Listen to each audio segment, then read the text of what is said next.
Up next on Lion TV, Luke Pruitt has an inside look at the massive effort that goes into the making of the yearbook. And as the death toll continues to rise from Hurricane Helene's destruction, cleanup efforts are underway.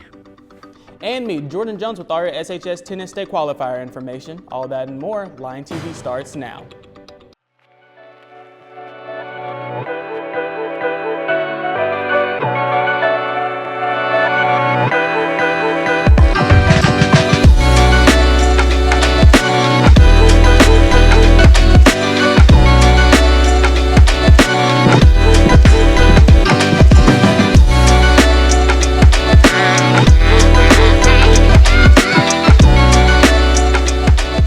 Good morning, Cersei, and welcome back to another episode of Lion TV. I'm Samuel Stubbs. And I'm Caden DeGroat. I hope everyone is having a great week. Now let's move on to some school announcements.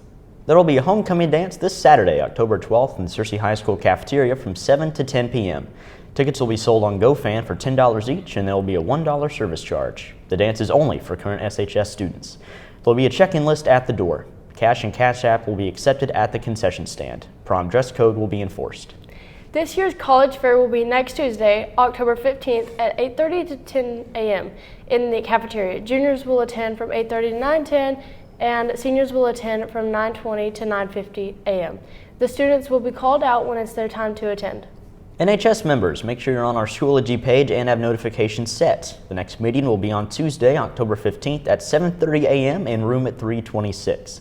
The NHS scholarship is now open. See the Schoology page for more information.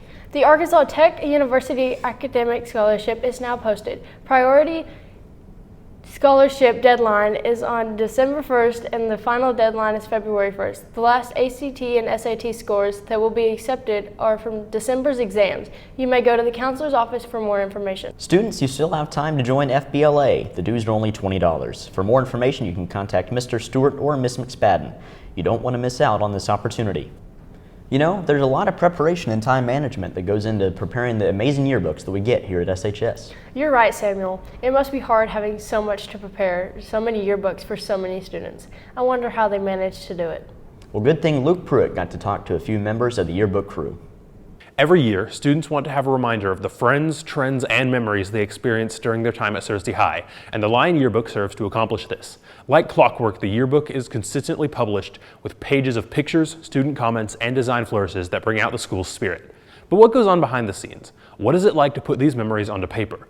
The effort to bring the yearbook together takes time, creativity, coordination, and a strong work ethic. Putting together the yearbook is no easy task. It requires commitments with the team's time and individual efforts.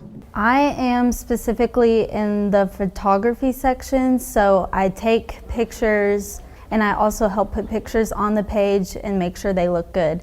I will say that it is a commitment and you have to be committed to it, but I wouldn't say it takes up a huge portion of my time. But individual effort isn't enough. The team also needs to work well together and coordinate with each other to finish the project. I would like to think that I have a good relationship with my staff members. That's one of the reasons I enjoy doing the yearbook in addition to having the classroom, because we do build those relationships. Okay, listen up, guys. I love working with the people in yearbook. It's just a very fun environment, but we also all work very well together, and when we really put our heads down, we can get a lot of work done. The yearbook isn't just for students, it's by students too. After all, the best way to capture the student experience is to let the students lead. So I really like for the yearbook to be the student's book. I try to really serve as an advisor rather than a taskmaster. I do try to give them leadership roles, give them the experience to grow as photographers and writers and designers so that they feel empowered and proud of the work that they're doing. The Cersei High Yearbook team works hard in order to bring the book to the students. Their unbounded creativity, diligence, and teamwork gives us an easy way to remember each year. Thank you, Yearbook team. Now, let's send it back over to the news desk. Thanks, Luke. It was good getting to know how they go about everything. It's not as easy as it seems. A panel formed by Arkansas Government Sarah Huckabee Sanders to address maternal health on Thursday called for several changes to Medicaid, including quicker coverage for pregnant women and providing reimbursement to Dulles and community health workers, but the report issued by the Arkansas Strategic Committee for Maternal Health did not call for expanding postpartum Medicaid coverage to 1 year, an expansion adopted by nearly every other state but opposed by Sanders. The Supreme Court on Monday let stand a decision barring emergency abortions that violate the law in Texas, which has one of the country's strictest abortion bans. The justices did not detail the reasoning for keeping in place a lower court order that said hospitals cannot be required to provide pregnancy terminations if they would break Texas law.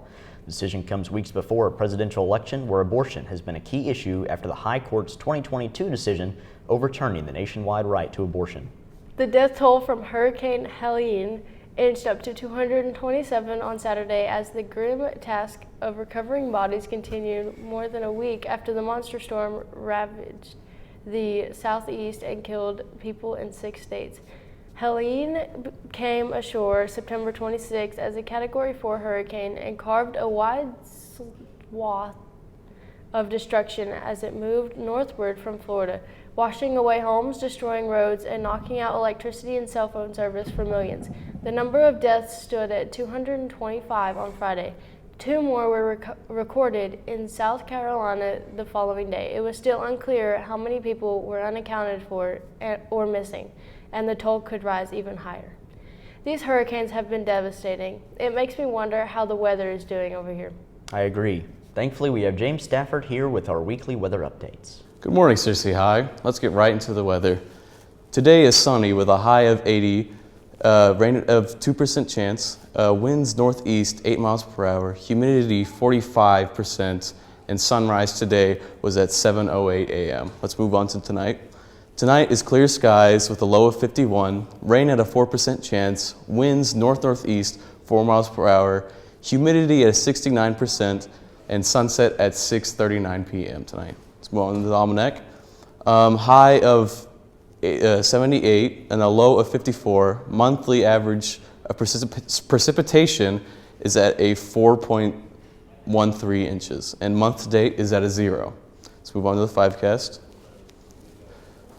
Thursday would be a high of 82, a low of 52, and a 4% chance of rain. Friday is sunny with a high of 84, a low of 53, and a 5% chance of rain.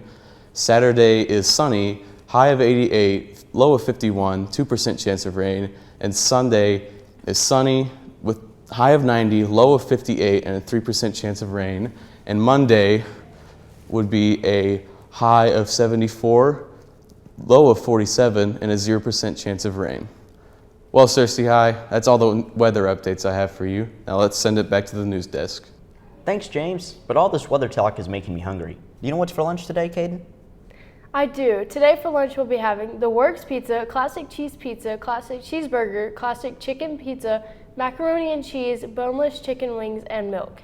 That sounds great. Be sure to thank the lunch ladies for all their hard work. Are there any new updates in the world of sports? Yes, especially in college football. Let's send it over to Jordan Jones to find out more.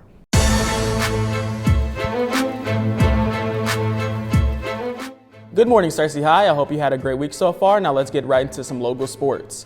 The SHS tennis team had their state tournament qualifiers this past week, and lots of our students had amazing placements. Avery Tranum and Sheridan Hernandez won the girls' tournament in doubles. Hannah Robinson and Carlin Smith finished 4th. Zach Tencinco lost a 3-hour final in the 3rd set tiebreaker and finished 2nd in the boys' singles. Carson Hernandez and Gregory Lind finished 2nd in boys' doubles. Easton Jones and Luke Killo finished 4th. An interesting side note on Easton and Luke, they made all conference and qualified for state in 2 different sports, which are golf and tennis, and they're also playing that at the same time, and that doesn't happen very often. The SHS girls volleyball team had a game against Greene County Tech yesterday evening, and we will have scores for you next show. They also will be having an away game at West Memphis tomorrow at 4:30. The boys' state golf tournament will start today, and we wish our Lions the best of luck as they had a very successful conference tournament placings. The SHS boys varsity football team will be having a home game at 7. They had a great start with a win-loss ratio of 4-1, and then their last game was against Watson Chapel Wildcats with the score of 55-14 in favor of the Lions. Make sure you go on and cheer your fellow students on. The school is also ranked 8th in 5A throughout Arkansas. Moving on to national sports, this week's college football was one to remember, with 7 out of the top 25 teams being defeated by some surprising opponents. Starting with one of, if not the most shocking upset of the day, Alabama traveled to Vanderbilt this past weekend, where it would not be Jalen Milroe's best day, as he threw a pick six in the first quarter to give Vanderbilt momentum throughout the half. And just as that, the Crimson Tide would try to creep back into the game late in the fourth, but Vanderbilt would pile on more rushing yards, securing their first ever win against the AP #1 ranked team, 40-35. They would celebrate by taking down the goalposts and stopping traffic as they walked through the streets of Nashville, dumping the goalposts into Cumberland River. They would be fined $250,000 doing so. The Arkansas Razorbacks took on Tennessee at home in an exciting late-night game where the Hogs would have to climb back into the game after being down 14-3 in the third quarter. The Hogs would climb back with touchdowns from Jaquindon Jackson and Malachi Singleton to beat the former fourth-ranked team in the nation 19-14. And just like Vanderbilt, they celebrated by taking down the goalpost, where they would also catch a big fine of $250,000. Ninth-ranked Missouri traveled to Texas A&M, where it was looking to be an exciting game, but turned out to be quite the opposite, where Le'Veon Moss would have 138 rushing yards and 3 touchdowns, and Connor Wigman threw 18 for 22 with 276 passing yards to dominate the Tigers at home 41-10. Washington would take on the 10th-ranked Michigan, where the Huskies have been performing well offensively all year, and that would showcase during the game, with Will Rogers throwing 21 for 31 with 271 passing yards and 2 touchdowns to defeat last year's national champs 27-17. 11th-ranked USC took on Minnesota, where the Golden Gophers would be down in the third quarter 17-10, but Minnesota would average 6 yards a play, and with that they would score 2 running touchdowns from Max Brosmer to pick up the win 24-17. 22nd-ranked Louisville took on SMU, where Kevin Jennings for SMU threw 21 for 27 with 281 passing yards and would also have 113 rushing yards and a touchdown on the ground. Louisville struggled all game but would be too far behind to come back, with SMU taking down the Cardinals 34-27. Well, Cersei, that's all the sports updates I have for you today. Now let's send it back to the news desk with Caden and Samuel. Thanks, Jordan. Well, Cersei, it looks like we're about out of time. Be sure to subscribe to us on YouTube at Cersei High Lion TV. And follow us on X at Lion TV, Instagram at Cersei Lion TV, and on Facebook at Cersei High Lion TV. Signing off, I'm Samuel Stubbs. And I'm Caden DeGroat. See you next time, Cersei.